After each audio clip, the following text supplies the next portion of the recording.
Alright guys, TacticalRab again today. Hope you're doing well and enjoying your day so far. One of the big controversies going into the upcoming season is the brand new format we are seeing for the 2024 CDL season, with seemingly less majors but more qualifiers as a result. But until very recently, we didn't know just how many extra qualifiers there will be going forward. It seems like we're going to go from 5 online matches before the majors up to 7 per team. This has its pros and its cons. On the good side, the seeding might be better and slightly more accurate and fairer because you get to play more teams, but on the bad side, we are going from a season of less online, more LAN, to more online, less LAN, precisely the opposite of what the entire community would have wanted. Very much intrigued to your thoughts in the comments below. Hit the like button if you enjoy. Subscribe if you're new as always, I'd greatly appreciate it. I thought this is pretty funny actually here because, you know, Jimbo doesn't even get any explanation. It just says Jimbo with a picture of him, and yeah, pretty funny stuff. Now, going into MWIII, we believe there are going to be way more maps than we maybe initially expected.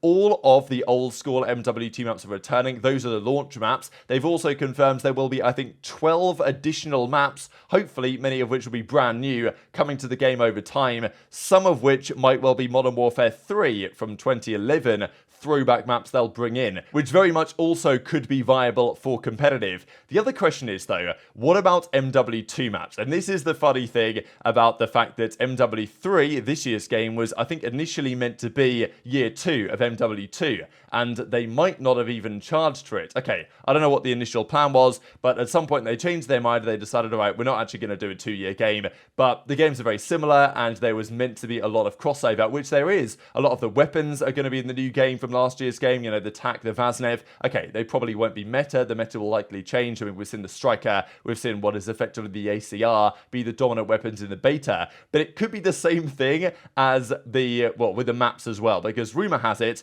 that 4 maps will be brought over to the new title, and that includes Farm 18. Some people thought this was going to be a competitive map, you guys might remember at the start of the game. Mikado, though, as well, and possibly something else.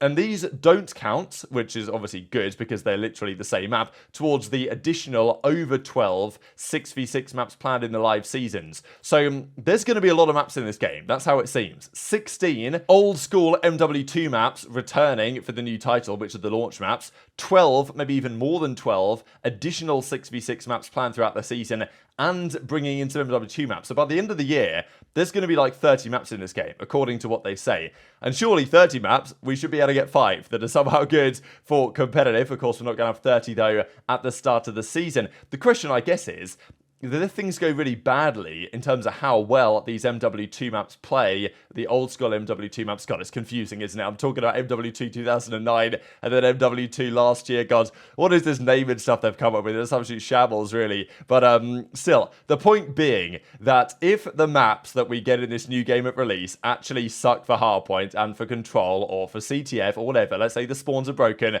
what are the options? Well, there aren't any, unless they put the MWIII maps from last year in the game immediately. And as Parasite says, year 2 a CeeLo control. I'm hoping that there's no Fortress. I'm hoping that there's, you know, no, well, ideally no CeeLo control either. But Mikado was actually an acceptable map, kind of. Okay, it had loads of hardpoints, but it was one of the better maps, I guess, in the game, and it was at least playable for search and for hardpoint. So, you know, it would be the first time in a very long time, I would say, that maybe ever, that we've played on the same map back-to-back. I mean, okay, we've seen the likes of, let's say, Raid and Standoff return in Cold War, but the last time they were played was, you know, almost a decade before that in Black Ops 2. So the idea of playing the same map in back-to-back years is kind of promising, but it's not like last year's maps were great. But it does at least give a bit of a get-out clause if hardpoint just doesn't work on loads of these new maps that are actually old maps but remastered. And that is the big concern of the pros. I think everyone's convinced that search will be fine. It's where the hardpoint actually works on maps like, you know, even Terminal, but High Rise, Scrapyard, Karachi, Invasion, these type of maps. If it works, great. If it doesn't work, we might have to say, all right, Mikado or something like that, so like, let's just play you again. And the pros, might be tempted, and it'll be interesting to hear because some teams probably really like Mikado, and we're really good at it, so they might prefer to say, right, yeah, maybe Terminal Hardpoint is great, but we're going to vote against it because we want to keep Mikado in because that was our good map last year, which is when potential controversy could well emerge. So yeah, look, I hope that we don't. I hope that the maps are good enough that we don't need it, but I guess it's a positive to have more maps than less maps, I would say, even if they're not necessarily that good. Now, Jake Hale the other day also reveals what the CDL schedule is expected to be looking like going into the upcoming season, and these are the dates that we saw. Now, as we can tell, the major qualifiers start in December, but finish in almost the end of January, which means there are plenty of weeks of Major 1 qualifiers. There are also plenty of weeks in Major 2, Major 3. We can see that there are more than 3 weekends of qualifiers here. There are 4, if not 5 weekends of qualifiers at times going into the major tournaments. Now, there's big gaps as well, significant gaps at least, between the LAN and Major 2 qualifiers starting, between Major 2 LAN and Major 3 qualifiers starting. The turnaround between Major 3 and Major 4 is not existent. I don't know why, but if these numbers are true, then that's what they've decided to do for whatever reason. But the season is longer than last year, going from December to July rather than December to June, but yet there are less major events, only 4 majors, so it was evident enough that there were going to be more online qualifiers, but we weren't really sure how many that was going to translate to. But this article here from Deserto says that sources have told Deserto teams are expected to play in 7 qualifier matches in 2024 instead of just 5. And the funny thing is that the CDL obviously has their nice explanation for this, and they say this allows for a more clear scope of ability, fairer standings, and a better warm-up before the LAN major. The funny thing is, the first 2 parts of this are actually true, and I actually agree there are some positives here. The better warm-up for the LAN, I mean, yeah, come on, I guess they had to come up with a 3rd region. I think the players are warm enough anyway, to be honest, going into it, and generally, the players would prefer to do more LANs if possible. But let's be honest, the reason why we're doing more online qualifiers is because it's cheaper to do the online qualifiers than it is to do LAN events. And look, maybe there was no other teams interested in hosting a 5th major and we're going to go back to 4 plus the World Championship. That's probably what it looks like. And it is, of course, frustrating to think about that, you know, everyone...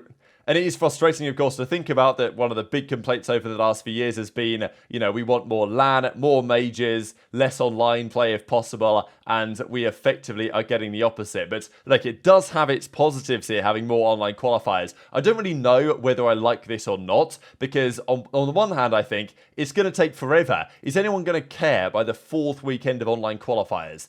I don't know. I mean, 3 weekends is okay. Once you get to like weekend 4 of qualifier matches before the major, I don't know if people are going to think, you know what, week 3, week 2, I won't even bother. I'll come back week 4, week 5 of these qualifiers to see how everybody is getting on. But still, more games, I guess, should be a good thing. I mean, the teams are going to play more matches now, I guess, roughly. Even if you include 1 less major with the extra qualifiers, I guess it should balance out a fair little bit. But yeah, 7 online qualifiers is quite substantial over like 4 weekends. And I do also wonder, if you're doing 7 online qualifiers, playing 7 other teams, there's only 11 other teams to play. Like, you might think, you know what, let's just play everyone in the qualifiers. Like, they probably could do that. Because, okay, sure, 5 out of the 11, that's roughly half. But 7 of 11, okay, it's not like 100%, but it's not far off. You might think, well, why not just play everyone every single time? So, just for example here, this is the Major 4 qualifiers last season, and we can see that the teams are basically randomly drawn before the season begins against a selection of opponents.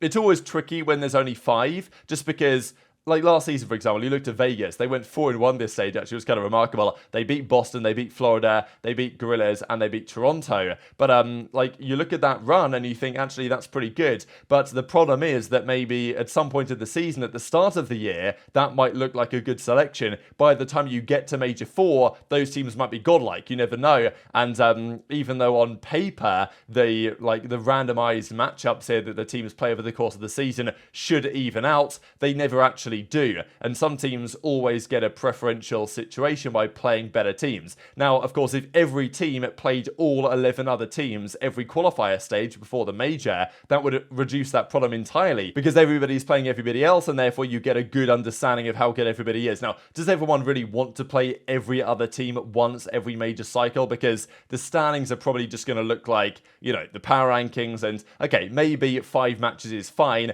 and I didn't mind it, and here are FaZe going 3-2. Man, it's kind of funny because FaZe won't be able to go 3-2 anymore, even though that's what they absolutely love to do in the most recent season or so. And okay, OpTic went 5-0 this time, a couple of teams went 0-5. I wonder who'll be the first team to go 0-7, because someone definitely will, I would say, this season. And yeah, who's going to go 7-0, because that's more of a challenge than it is going 5-0, especially in these online qualifiers. But yeah, I do wonder whether if you're doing 7, you might think about just doing all of them. But, you know, I don't mind it, because it does mean that the seeding will be better, and you don't get as many dodgy tiebreakers. With 5, I mean, as you can see here, 2-3, 2-3, 1-4. So it was okay this time, but there's quite often times when it's like there's loads of teams at 2-3, and it comes down to map count and then head-to-head map count and all this stuff. I don't really like that when you've got deciding between winners and losers based on like one map that you won because of strength of schedule and weird stuff like this. It can still happen, of course, with 7 matches, but it's less likely. You'll probably get the best 8 teams in the top 8 more often than you would otherwise. And I guess the other thing to consider is that being good online is now more important than it was before. Being good online has always been important in the last couple of years of the CDL because it sets your seeding for the major. But for FaZe, for example,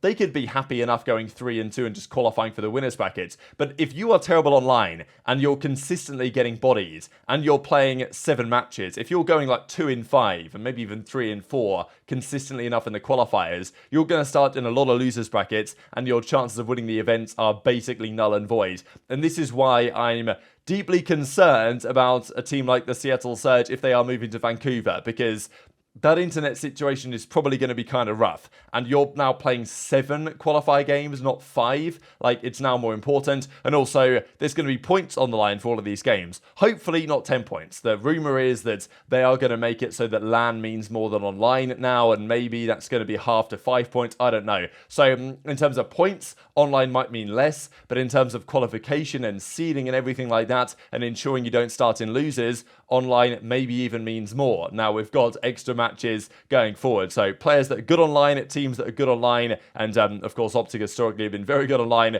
could well benefit from this. Teams that aren't so good online, even Thieves in recent years because they've been based out of LA, and other teams that are in difficult internet situations, even such as Vegas because they were so spread out with no facility, they could struggle more. But I guess at the end of the day, I don't mind this too much, because if we are going to have one less major, which it seems like we are, like, I don't know, no one else seems to want to host it, the CDL don't, so sure, we're going back to 4 majors and 1 world championship. If that had to be the case, which is an unfortunate reality, but it seems to be what it is, then I guess extra major qualifiers online is the best solution because there's more matches. So I guess more COD is probably better, given that we've dealt with 6 months of no COD since the end of June. But very much enjoyed your thoughts on all this stuff in the comments below. Hit the like button if you enjoyed. Subscribe if you're new. Take care, and I'll see you next time.